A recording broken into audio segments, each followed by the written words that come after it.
ሰላም እንዴት ቆያችሁ? ውድ የዚህ ቻናል ቤተሰቦች የሰዓቱን መረጃ ይዤላችሁ መጥቻለሁ። ከእናንተ የሚጠበቀው ላይክ እና ሼር ብታደርጉልን መልካም ፈቃዳችሁ ቢሆን ደስታችን ነው። ዋና ዋናዎቹ ልንገራችሁ። በደቡብ አፍሪካ ያሉ ኢትዮጵያ እንደዚሁም ደግሞ በርካታ የአፍሪካ ሀገራት ስደተኞች ሀገሪቱን ለቀው እየወጡ ነው የሚገኙት ተብሏል። ስለሱ የምነግራችሁ ይሆናል። እንደዚሁም በዳንግላ ከተማ የተገደሉት አንድ የእስልምና አባት እንደዚሁም ወይም ደግሞ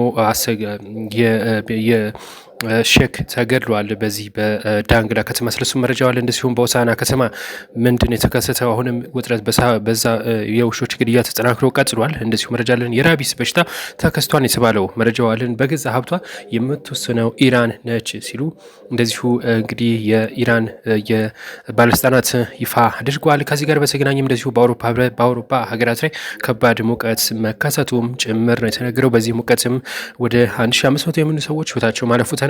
እንደዚሁም በቬንዙዌላም በርካታ ሰዎች ጉዳት አስተናግዷል። ወደ 69,000 ሰዎች ያሉበትም አልታወቀም ነው የተባለው። እንግዲህ ወደ 1,000 ሰዎች መሞታቸው ታውቃል። በከባድ ርዕደ መሬት ማለት ነው። እነዚህና በርካታ ጉዳዮች ይዘናል። የአሜሪካና የኢራን ውጥረት እንዳለ ነው። እንደዚሁም ድርድሮችም እየተደረጉ ነው በመካከላቸው። ስለነሱ ሰፋ ያለ መረጃ አለ።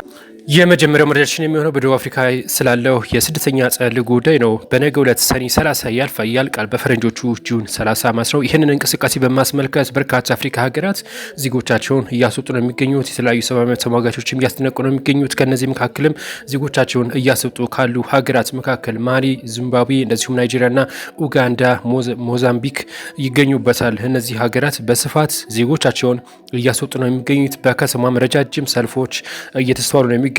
የደቡብ አፍሪካ እነዚህ ስደተኛ ጠሎች ከጁን 30 በኋላ በስደተኞች ላይ ከባድ የሆነ እርምጃ እንደሚወስዱ ከወዲሁ እንቅስቃሴ መጀመራቸው ይታወቃል። የኢትዮጵያ ኤምባሲም እንደዚሁ ዜጎች ጥንቃቄ እንዲያደርጉና ሰው በተሰበሰበበት ቦታ እንዳይንቀሳቀሱ መልእክቱን እያስተላለፈ ነው የሚገኘው። እጅግ ከባድ ውጥረት እንዳይፈጠር ስጋት ተደቅኗል የተባለው የሀገሪቱ መንግስትም ግን ወይም ደግሞ ሲሪል ራማፎሳም እንደዚሁ አስጠንቅቀዋል። ወደ ከ10 ሺህ በላይ ጸጥታ ኃይላትንም እንዳሰማሩም ጭምር ነው የተገለጸው በየከተማ ባሉ ቦታዎች ላይ ማለት ነው። ነገር ግን እንግዲህ እነዚህ ስደተኛ ጠሎች ያንን ከጸጥታ ኃይሎች ጋር ተጋፍጠው እነዚህን ስደተኞች ላይ ጥቃት ያደርሳሉ ተብሎ በርካቶች ስጋት ላይ መሆናቸውን የተነገረው። ሌላኛው በዳንግላ ከተማ ስለተገደሉት የእስልምና እምነት ተከታይ አባት ወይም ደግሞ አሰጋጅ ጉዳይ ነው። እንግዲህ በዳንግላ ከተማ የተገደሉት የታላቁ ቶፊቅ መስጊድ ኢማም ሼክ ፊያን አደም ናቸው። ሶፊያን አደም እንግዲህ መገደላቸውን ተከትሎ በከተማዋ የእስልምና እምነት ተከታዮች ላይ ቁጣን ቀስቅሷል ነው የተባለው። በዚህም እንግዲህ የአማራ ክልል እስልምና ጉዳዮች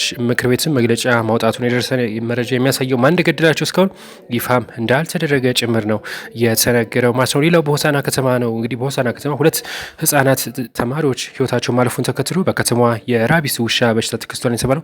በዚህም እንግዲህ በርካታ ውሾች እየተገደሉ ነው በከተማዋ። በነገራችን ላይ ወደ 10,500 የሚጠጉ ውሾች አሉ ተብሏል። ከነዛ መካከል 7,500 ተከትበዋል።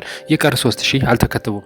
እናም አሁን እየተገደሉ ያሉት አጠቃላይ በጅምላ ነው ተብሏል። የከተማዋ የእንስሳት ሀብት ተቆጣጣሪ ወይም ደግሞ በእንስሳት ዘርፍ ላይ ያሉ ኃላፊዎች ይህንን እየተቃወሙት ነው የሚገኘው። በጅምላ መገደል የሌለባቸውም ሲሉ ሀሳብ እየሰጡ ነው የሚገኘው። እናንተ ምን ሀሳብ አላችሁ በዚህ ጉዳይ? ሌላው በገዛ ሀብታችን እንደፈለግን መጠቀም እንችላለን ሲሉ የኢራን አምባሳደር የተመድ የኢራን አምባሳደር ናቸው ይህንን ይፋ ያደረጉት። አምባሳደሩ እንዳሉት ከሆነ በአሜሪካ ማዕቀብ የጸለበት ወደ 12 ቢሊዮን ብር ተለቋል። ነገር ግን ይሄ ብር ከአሜሪካ የተለያዩ በቆሎ፣ የተለያዩ እህሎች ወይም ጥራጥሬዎችን ነው እንጂ የሚገዛበት ብሩ ለኢራን አይለቀቅም መባሉ ይታወቃል በአሜሪካ በኩል ማለት ነው። ይህንን በጥብቅ ታጅተዋል። በመቀጠልም በዚሁ ጉዳይ ላይ በኢራንና በአሜሪካ መካከል ያለው ውጥረት ተባብሶ ቀጥሏል የተባለው ምንም የመብረድ አዝማሚያ የለውም። ኢራን እንግዲህ ባህሬን እንደዚሁም ደግሞ በኳታር ጭምር ከባድ የድሮን ጥቃት ማድረሷ ነው ጭምር የተነገረው።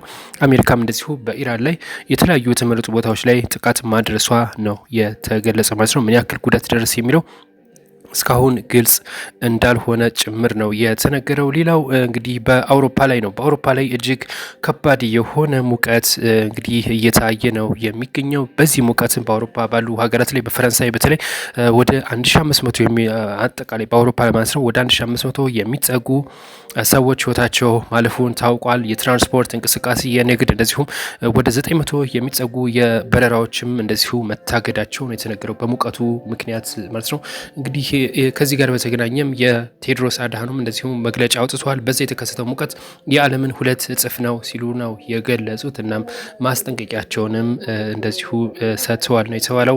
ሌላኛው መረጃችን ስለ ኦሎምፒክ ነው። ኦሎምፒክ ከተመሰረተ 130 ዓመት ሞልቶታል። በ1886 ነው የተመሰረተው እና 130 ዓመት መሙላቱን ተከትሎ በየአመቱ በጁን 23 ባሳለፍ ነው ማለት ነው ተከብሯል በድምቀት ማለት ነው። በፈረንሳይ ነው እንግዲህ ይህ የኦሎምፒክ ውድድር ለመጀመሪያ ጊዜ የተጀመረው እንደ መረጃ ማለት ነው። እንግዲህ በፓሪስ ላይ ነው ለመጀመሪያ ጊዜ ውድድር ያደረገው እና ኦሎምፒክ አሁን በየ4 ዓመቱ በድምቀት እንደሚካሄድ ይታወቃል። ትራምፕ ኢራን ላይ ከዚህ በባሰ ጥቃት እንከፍታለን ሲሉ እያስጠነቀቁ ነው የሚገኙት። ዶናልድ ትራምፕ እንዳሉት ከሆነ በኢራን ላይ አዲስ ውድመት እንፈጥራለን ሲሉ መዛታቸው ምናልባትም አሁን የተፈራረሙበትን የሰላም ስምምነት ወደ ኋላ የሚመልስ ጉዳይ ነው ተብሎ ተነግሮለታል። ሌሎች መረጃ ካልመለሳለሁ። መልካም ቆይታ